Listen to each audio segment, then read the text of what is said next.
Big ಡಿಬೇಟ್ಗೆ ಮತ್ತೆ ಸ್ವಾಗತ. 2013ರ budget ನಿರೀಕ್ಷೆಗಳು ನಮ್ಮ ಮುಂದೆ ಇವೆ. ಈಗ ಬಜೆಟ್ ಎಕ್ಸ್ಪರ್ಟ್ ಆಗಿರುವಂತಹ ವಿಶ್ವನಾಥ್ ಭಟ್ ಅವರು ನಮ್ಮ ಜೊತೆ ಇದ್ದಾರೆ. ವಿಶ್ವನಾಥ್ ಅವರೇ, ಕಾರ್ಯಕ್ರಮಕ್ಕೆ ಸ್ವಾಗತ. ನಿಮ್ಮ ಜೊತೆ ಮಾತಾಡ್ತೀನಿ. ಅದಕ್ಕೂ ಮುಂಚೆ ರಾಜ್ಯ ಕಬ್ಬು ಬೆಳೆಗಾರರ ಸಂಘದ ತೇಜಸ್ವಿ ಪಟೇಲ್ ದಾವಣಗೆರೆಯಿಂದ ನಮ್ಮ ಜೊತೆ ನೇರ ಸಂಪರ್ಕದಿದ್ದಾರೆ. ಸೊ ತೇಜಸ್ವಿ ಅವರೇ, ಯಾವೆಲ್ಲ ನಿರೀಕ್ಷೆ ಕಬ್ಬು ಬೆಳೆಗಾರರಲ್ಲಿದೆ ಈ ಬಾರಿ? ಯಾವೆಲ್ಲ ಸಮಸ್ಯೆಯಿಂದ ಅವರು ಬಳಲ್ತಾ ಇದ್ದಾರೆ ಈಗ?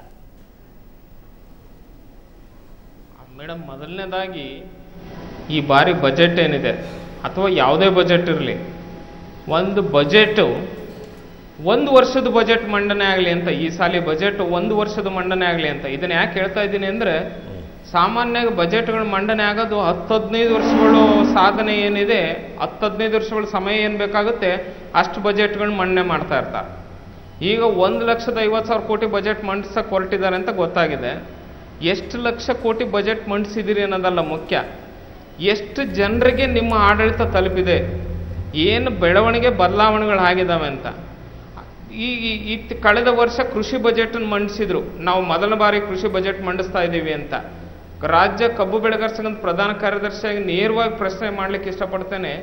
ಎಷ್ಟು ಜನ ಕಬ್ಬು ಬೆಳೆಗಾರರಿಗೆ ನ್ಯಾಯಯುತವಾದ ಬೆಲೆ ಕೊಡಿಸಿದಿರಿ ನೀವು ಸರ್ಕಾರ ಹೇಗೆ ಕೆಲಸ ಮಾಡ್ತಿದೆ ಅನ್ನೋದು ಪೊಲೀಸರ ಮೂಲಕ ವರದಿ ತರಿಸ್ಕೊಡ್ರಿ. ಕಬ್ಬಿನ ದರ ನಿಗದಿ ಬಗ್ಗೆ ಎಷ್ಟು ಪ್ರತಿಭಟನೆಗಳು ನಡೆದವು, ಎಷ್ಟು ಧರಣಿಗಳು ನಡೆದವು. ಕಬ್ಬು ಬೆಳೆಗಾರರಿಗೆ ಅನುಕೂಲ ಆಗಬೇಕು ಅಂದರೆ SIP ಕಾಯ್ದೆ ಜಾರಿ ಮಾಡಿ ಅಂತ ಕಳೆದ 4-5 ವರ್ಷಗಳಿಂದ ರಾಜ್ಯ ಕಬ್ಬು ಬೆಳೆಗಾರ ಸಂಘ ಒತ್ತಾಯ ಮಾಡ್ತಾ ಇದ್ರು ಕೂಡ, ರೈತ ಪರ ಸರ್ಕಾರ ಅಂತ ಹೇಳ್ಕೊಂತ ಕಳೆದ ಬಾರಿ ಕೃಷಿ ಬಜೆಟ್, ಈ ಬಾರಿ ಕೃಷಿ ಬಜೆಟ್ ಮಂಡಿಸಿ ಕೂಡ ಏನು ಪ್ರಯೋಜನ ಆಗಲಿಲ್ಲದ್ರೆ ಕೇವಲ ಆಕರ್ಷಣೆಗೋಸ್ಕರ ಪದಗಳನ್ನ ಬಳಸಿದ್ರೆ ಅದರಿಂದ ಜನರನ್ನು ಮರಳು ಮಾಡ್ಲಿಕ್ಕೆ ಸಾಧ್ಯ ಇಲ್ಲ. ನಿಜವಾಗಲೂ ಕಾಳಜಿ ಇದ್ದರೆ ನಿಮ್ಮ ಕೆಲಸದ ಮೂಲಕ ತೋರಿಸಿ. ಒಂದು ರೈತ ಪರ ಬಜೆಟ್ ಅಥವಾ ರೈತ ಪರ ಸರ್ಕಾರ ಅಂತ ಯಾವುದೇ ಪಕ್ಷ ಆಡಳಿತ ಪಕ್ಷದಲ್ಲಿದ್ದವರು ಹೇಳೋದಲ್ಲದು, ಜನರು ಹೇಳಬೇಕು ಅಥವಾ ರೈತರು ಹೇಳಬೇಕು. ಆಮೇಲೆ ರೈತರ ವಿಷಯಕ್ಕೆ ಸಂಬಂಧಪಟ್ಟಂಗೆ ಬಜೆಟಲ್ಲಿ ಎಷ್ಟು ಹಣ ಪ್ರಾವಿಷನ್ ಮಾಡಿದೀವಿ ಅನ್ನೋದು ಮುಖ್ಯ ಅಲ್ಲ, ರೈತರ ಇತರೆ ಚಟುವಟಿಕೆಗಳು ಎಷ್ಟು ಸುಲಭವಾಗಿ ರೈತರಿಗೆ ತಲುಪೋ ರೀತಿ ಬಜೆಟ್ ಮಂಡಿಸಿದಿರಿ ಅನ್ನೋದು ಮುಖ್ಯ. ಹಾಗಾಗಿ ಬಜೆಟ್ ಮಂಡಿಸೋದನ್ನ ಕೇವಲ ಘೋಷಣೆಗಳ ಪುಸ್ತಕ ಆಗೋದ್ರ ಬದಲಿ ನಿಜವಾಗಿ ಕಳಕಳಿ ಇರಲಿ ಮತ್ತು ಒಂದು ಸಾಧ್ಯತೆ ಇರೋಂಥ ಬಜೆಟನ್ನು ಮಂಡಿಸಲಿ ಅಂತ ನನ್ನ ಅಭಿಪ್ರಾಯ.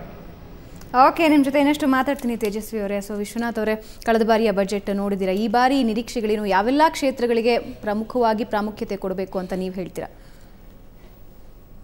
ಈ ಕರ್ನಾಟಕ ರಾಜ್ಯದ ಆರ್ಥಿಕ ಪರಿಸ್ಥಿತಿಯನ್ನು ಮೊದಲು ನೋಡಬೇಕಾಗತ್ತೆ. ಇದನ್ನು ಒಂದು ದುರಂತದ ಹಿನ್ನೆಲೆಯಲ್ಲಿ ವಿಶ್ಲೇಷಣೆ ಮಾಡ್ಕೊಂಡು ಮುಂದೆ ಹೋಗಬೇಕಾಗತ್ತೆ. ಸತತವಾಗಿ 2 ಬಾರಿ ಕರ್ನಾಟಕ ರಾಜ್ಯ ಬರಗಾಲವನ್ನು ಎದುರಿಸಿದೆ. ಮೊದಲಿನ ವರ್ಷ 157 ತಾಲೂಕುಗಳಲ್ಲಿ 123 ತಾಲೂಕುಗಳನ್ನು ಬರಗಾಲ ಪೀಡಿತ ಪ್ರದೇಶ ಅಂತ ಘೋಷಣೆ ಮಾಡಿದ್ದಾರೆ.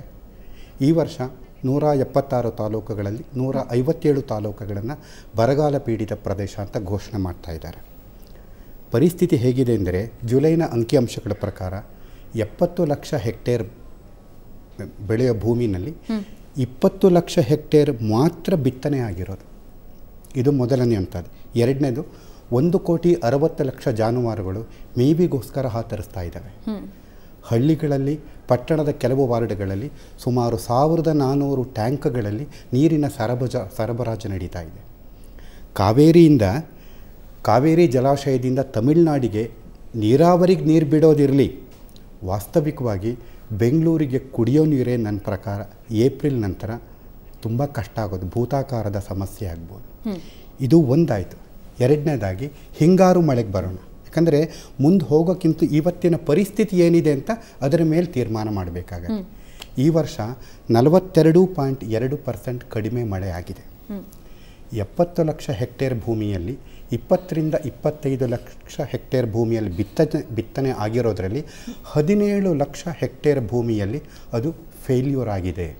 ಅಂದರೆ ಪರಿಸ್ಥಿತಿ ಎಷ್ಟು ತೀವ್ರವಾಗಿದೆ ಅಂತ ಯೋಚನೆ ಮಾಡಿ. ಒಂದು ಪುಟ್ಟ ಉದಾಹರಣೆ ಕೊಡ್ತೀನಿ. ದಾವಣಗೆರೆನ ನೀವು ಮೆಕ್ಕೆಜೋಳದ ತವರೂರು ಅಂತ ಹೇಳ್ತೀರ. 1,81,000 ಹೆಕ್ಟೇರ್ ಭೂಮಿಯಲ್ಲಿ ಅಲ್ಲಿ ಮೆಕ್ಕೆಜೋಳ ಬೆಳೆದರೆ 68% ಜಾಗದಲ್ಲಿ ಅದು ಒಣಗಿಬಿಟ್ಟಿದೆ. ಊಟಕ್ಕೋಸ್ಕರ ಈ ಬಿಳಿ ಜೋಳ, ರಾಗಿ ಬೆಳೆದವರಿಗೆ ಅಲ್ಲೂ ಫೇಲ್ಯೂರ್ ಆಗಿದೆ. ಜನ ಅಲ್ಲಿ ಯಾವ ಥರ ಇದ್ದಾರೆ ಅಂದರೆ, ಅನ್ನದಾತ ಅಂತ ಹೇಳೋನು ಕೂಲಿ ಕಾರ್ಮಿಕನಾಗಿ ಪರಿವರ್ತನೆ ಆಗ್ತಾ ಇದ್ದಾರೆ. ಇಂತಹ ದುಸ್ಥಿತಿ. ಇದು ಒಂದು ಸ್ಟೇಜ್. ಎರಡನೇ ಪರಿಸ್ಥಿತಿ ಹೇಳ್ತೀನಿ. ಕೇಂದ್ರದ ಈ ಕಾಂಗ್ರೆಸ್ ಸರ್ಕಾರದ ವಿಫಲವಾದ ಆರ್ಥಿಕ ನೀತಿಯಿಂದ ಹಣದುಬ್ಬರ ತುಂಬ ಜಾಸ್ತಿ ಆಗಿದೆ. ಎರಡನೇದಾಗಿ ಆಹಾರ ಸಾಮಗ್ರಿಗಳು ಪ್ರತಿಯೊಂದು ವಸ್ತುಗಳ ಬೆಲೆ ಮೇಲೆ ಹೋಗ್ತಾ ಇದೆ. ಹೈ ಇಂಟ್ರೆಸ್ಟ್ ರೇಟ್, ಅದಕ್ಕೇನಂತಾರೆ ಬಿಗಿ ಹಣಕಾಸು ನೀತಿ, ಹೈ ಹಣದುಬ್ಬರ, ಇವೆಲ್ಲವುದರ ಫಲವಾಗಿ ಎಲ್ಲ ರಾಜ್ಯಗಳು ಒಂದೇ ಅಲ್ಲ, ಪರ್ಟಿಕ್ಯುಲರ್ಲಿ ಈ ಬರಗಾಲ ಪೀಡಿತ ರಾಜ್ಯಗಳಿಗೆ ತುಂಬ ಪರಿಸ್ಥಿತಿಯನ್ನು ಫೇಸ್ ಮಾಡೋದು ತುಂಬ ಕಷ್ಟ. ಅದರ ವ್ಯತಿರಿಕ್ತ ಪರಿಣಾಮ ತುಂಬ ಜಾಸ್ತಿಯಾಗಿದೆ. ಹಾಗಾದ್ರೆ ಇವೆಲ್ಲವನ್ನು ಹೇಗೆ ಫೇಸ್ ಮಾಡುವಂಥದ್ದು? 3 ತರಹ. ಮೊದಲನೇದಾಗಿ ಟ್ಯಾಕ್ಸ್ ಹಾಕೋದ್ರಿಂದ ಅಲ್ವಾ, ಎರಡನೇದಾಗಿ ನೀವು ಕೇಂದ್ರ ಸರ್ಕಾರದ ಅನುದಾನದಿಂದ, ಮೂರನೇದಾಗಿ ನಮ್ಮೆಲ್ಲರಿಗೂ ಗೊತ್ತು ಸಾಲ ಮಾಡೋದ್ರಿಂದ. ನಾವು ಟ್ಯಾಕ್ಸ್ ಹಾಕೋದು, ಮೊದಲೇ ಬರಗಾಲ, ಇಷ್ಟರ ಮಧ್ಯ ಕೇಂದ್ರ ಸರ್ಕಾರದ ಬಳುವಳಿ ಯಾವುದು, ಹೈ ಇನ್ಫ್ಲೇಷನ್, ಹಣದುಬ್ಬರ ತುಂಬ ಜಾಸ್ತಿ ಇದೆ. ಇಂಥ ಟೈಮಲ್ಲಿ ಟ್ಯಾಕ್ಸ್ ಹಾಕಿದ್ರೆ ಸಾಮಾನ್ಯ ಮನುಷ್ಯನ ಪರಿಸ್ಥಿತಿ ಏನು ಅಲ್ವಾ?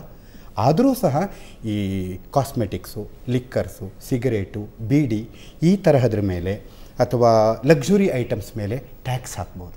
ಅದನ್ನು ಅಷ್ಟೇ ಹೊರತು ಉಳಿದರೆ ಯಾವುದ್ರ ಮೇಲೆ ಹಾಕೋದು ಕಷ್ಟ ಆಗುತ್ತೆ. ಯಾಕಂದರೆ ಕೇಂದ್ರ ಸರ್ಕಾರ ಆವಾಗಲೇ ಸರ್ವಿಸ್ ಟ್ಯಾಕ್ಸ್ ಹೈ ಮಾಡುವಂಥ ಯೋಚನೆ ಎಲ್ಲ ಮಾಡ್ತಿದೆ. ಟ್ಯಾಕ್ಸ್ ಕೇಂದ್ರ ಸರ್ಕಾರ ಹಾಕುತ್ತೋ ರಾಜ್ಯ ಸರ್ಕಾರ ಹಾಕುತ್ತೋ ಕಾಮನ್ ಮ್ಯಾನಿಗೆ ಅವೆಲ್ಲ ಒಂದೇ ಅಲ್ವಾ? ಆದ್ದರಿಂದ ಆ ಪರಿಸ್ಥಿತಿ ಬರಲಿಕ್ಕಿಲ್ಲ.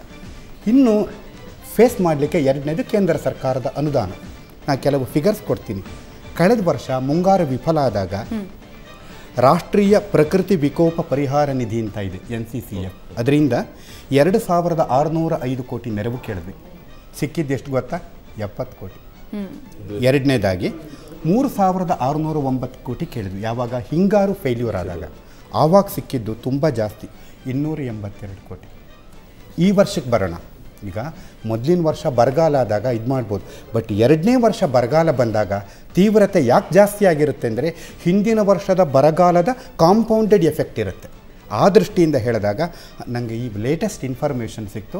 11,000 ಕೋಟಿ ಕೇಳಿದ್ರೆ 397 ಕೋಟಿ ಬಿಡುಗಡೆ. ಸರ್ ನಿಮ್ಮ ಜೊತೆ ಇನ್ನಷ್ಟು ಮಾತಾಡ್ತೀನಿ ಸರ್, ನಿಮ್ಮ ಜೊತೆನೂ ಮಾತಾಡ್ತೀನಿ. ಸೊ ವೀಕ್ಷಕರೇ, ಸಾಕಷ್ಟು ನಿರೀಕ್ಷೆಗಳಿವೆ. ಶ್ರೀಸಾಮಾನ್ಯನ ಮೇಲೆ ಪ್ರತಿದಿನವೂ ಕೂಡ ಹಣದುಬ್ಬರ, ಬೆಲೆ ಏರಿಕೆ, ಅಬ್ಬಬ್ಬಾ ಒಂದೊಂದು ದಿನಕ್ಕೂ ಒಂದೊಂದು ಹೆಚ್ಚಾಗ್ತಾ ಇದ್ರೆ ಹೆಂಗಪ್ಪ ಬದುಕೋದು ಅಂತಿದ್ದಾರೆ. ಹಾಗಾದರೆ ಈ ರಾಜ್ಯದ 2013ನೇ ಬಜೆಟ್ ಏನಾದರೂ ಸ್ವಲ್ಪ ಸಿಹಿ ಸುದ್ದಿ ತಂದುಕೊಡುತ್ತಾ? ಈ ನಿರೀಕ್ಷೆ ಎಲ್ಲರಲ್ಲೂ ಇದೆ.